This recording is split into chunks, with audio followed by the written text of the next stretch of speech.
In this session, we'll be talking about how to create an article component. Components are created in the O4 section and then placed on pages which are created in the O6 section, and then all of the content is published. So we're going to start in the O4 section under Builder Online, Building Blocks, Content, Articles by Issue, Builder Online again, and then down to 2012. We're going to choose July, and then from there we can choose the web only folder and start creating our content. Because this is a training, I'm actually going to go down into the test components area under articles and start there.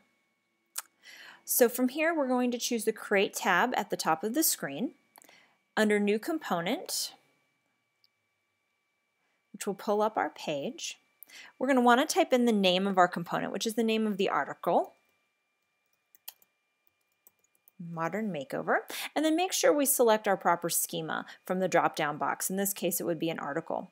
For web headline, we want to make sure that we use a headline that is easily searchable and would be something that a computer would recognize in order to bring up articles based on topic. If you have a separate web headline from your print headline, you can enter them differently, or you can use the same one. And then feel free to add the subhead, eyebrow, abstract. I'm just going to pull this first sentence off of this article. And then down here is where you add your content for your body. You want to make sure that your content doesn't have a ton of formatting in it that would complicate the cut and paste. You can always use a paste special to keep that very clean, and then use the format tab here at the top within this body area in order to format your content. If you'd like to bold pieces of it, you can then go ahead and do that. So moving down, I'm going to check the default layout for our article, and there's a separate session discussing what goes into the default layout. You can then start to add images. So in this case, I have 2 images I'd like to add. And we are going to go into our images folder, and we're going to start with the original facade. Then I'd like to add a second, so I'm going to use this green circle with a plus sign in it. We'll bring up the same window again, and I'm going to use the modern take. All right, and you'll notice here at the very top you have a status bar letting you know how your processes are running. I'm going to choose to hide the image caption. I just don't want that cluttered. And then I'm going to move down here under subjects. Subjects are important because when you go to find this article component when placing it on a page, you're going to need to find it under your subject. And all the subjects for all of the Handley Wood publications are listed in this drop-down. So please be sure to make sure that your subject that you're choosing is a subject available for the publication that you're choosing. So I'm going to choose best-selling communities. If I wanted to add additional subjects, I would just hit the plus sign. Articles Extra is where you can add something like a playlist. If you've created a playlist that would fit within this article, you would just go ahead, click this button, browse to it, and enter it into the article. Events, locations, states, and audiences are rarely used, but they are used anytime there's a convention or conference and the article is referencing that.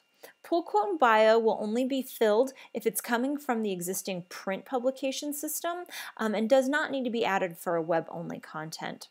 If you are interested in creating a sidebar, you can do so here. We're going to move down. Our content will be free. There is a paid publication within Handley Wood, which is the Journal of Light Construction. If you were to be creating content for that, you would choose paid instead of free in this case. The General tab is now complete, and we're going to move on to the Metadata tab.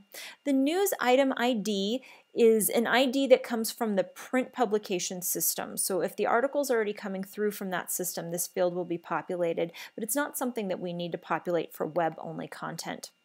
And then we're going to choose our create date. The system defaults to today's date, so you can click OK.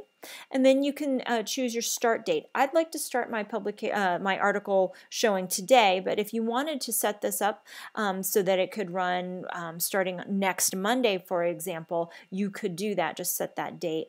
And then you need to set your article end date. In this case, we choose today's date and just change the year to 2099. This allows this content to be evergreen. Under news item type, you can choose from any of these. I'm going to choose news. And then move on to our bylines. So John Thatch wrote this article, so I'm going to give him credit for that. You'll notice that if you need a second person in the byline, you can again click the green circle with the plus sign in it. One thing to note is that the contributor field does not appear online. So if you do have 2 people who have worked on an article, or even 3, they all need to be listed under the byline area instead of in contributor, as long as you'd like their names to appear online. We're going to choose our magazine, and in this case we're using Builder. And we're going to choose the year, 2012. And I'm going to choose the section in which I would like this content to appear. I'm going to choose news. And with any of these drop-down lists, you can type in the first letter of the word that you're looking for, and it'll at least get you down that far. For keywords, these are words that can be searched on later. So if you're referencing certain architects or other types of people or neighborhoods or companies, those types of things, all that information can be entered up here in the keywords area or within the person area as well. Hashtags are acceptable, so please feel free to add those.